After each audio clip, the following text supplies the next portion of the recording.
जयपुर के press club में संयुक्त युवा मोर्चा द्वारा प्रेस कॉन्फ्रेंस आयोजित की गई, जिसमें संयुक्त युवा मोर्चा के सदस्यों ने कहा कि भारत आज एक गहरे रोजगार संकट का सामना कर रहा है, जो युवा आबादी के बड़े हिस्से के लिए जीवन मरण प्रश्न बन गया है।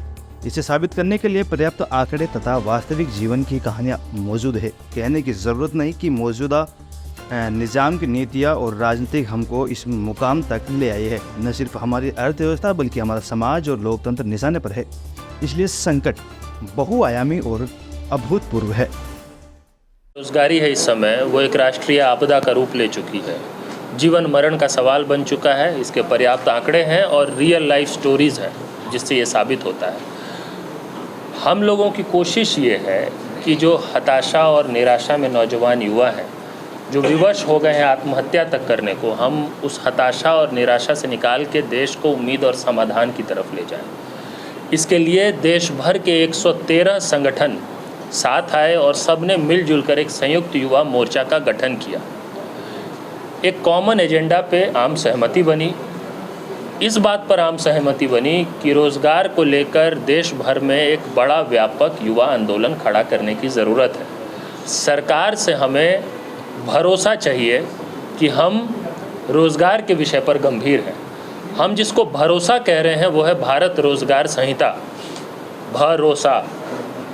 और इस भारत रोज़गार संहिता मतलब भरोसा के 4 बिंदु हैं।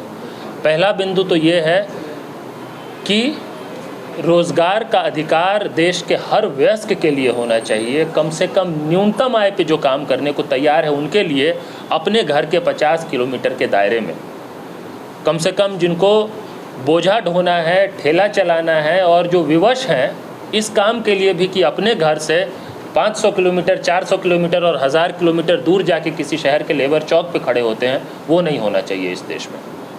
दूसरी बात हम कह रहे हैं कि बड़े पैमाने पे हमारे देश में सरकारी पद हैं जो रिक्त पड़े हुए हैं, स्वीकृत हैं लेकिन रिक्त हैं, सैंक्शनड बट वेकेंट। लगभग 1 करोड़ ऐसे पोस्ट्स हैं सेंटर और स्टेट्स का मिलाकर।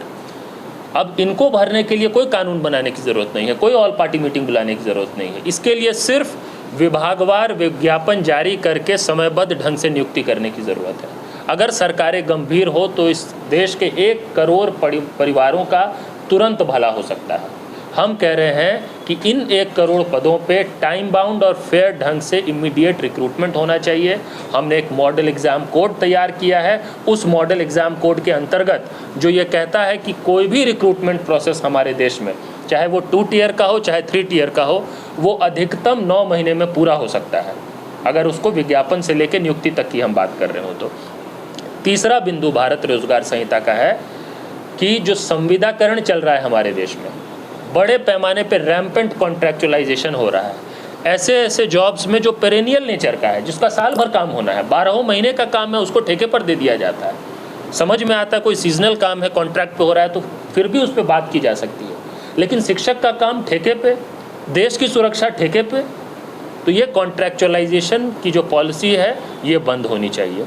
और चौथी बात जो हम कह रहे हैं वो है कि जो देश के राष्ट्रीय उपक्रम हैं, ख़ास तौर पे जो मुनाफा कमा रहे हैं या जो मोनोपोली सेक्टर्स हैं, उदाहरण के लिए रेलवेज हो, पोर्ट्स हो, एयरपोर्ट्स हो, ये मोनोपोली सेक्टर्स हैं। बहुत सारे कोर सेक्टर्स हैं, बैंक्स हैं जो इमेंस प्रॉफिट में हैं, लेकिन उसके बावजूद उनका निजीकरण चल रहा है।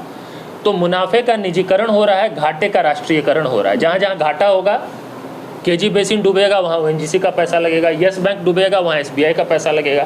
जहाँ घाटा होगा वहाँ पब्लिक का पैसा, जहाँ मुनाफा होगा उसको बेच दिया जाएगा कुछ 2-4 लोगों के पास, सारे पूंजीपतियों के पास नहीं। इसको हम कहते हैं मोडानीकरण, इसको निजीकरण नहीं कहते हैं। तो ये चौथी बात है कि ये मोडानीकरण की जो नीति है, जिसमें मोदी जी, अंबानी जी, अडानी जी सब आ जाते हैं, यह नीति बंद होनी चाहिए। इन 4 बिंदुओं पे 113 संगठनों के बीच एक आम सहमति बनी है कि हम संयुक्त युवा मोर्चा के बैनर तले देश में एक बड़ा व्यापक आंदोलन खड़ा करने की कोशिश करेंगे। इसके लिए अगले शनिवार 15 जुलाई को संयुक्त युवा मोर्चा का पहला राष्ट्रीय अधिवेशन दिल्ली में होने वाला है। धन्यवाद।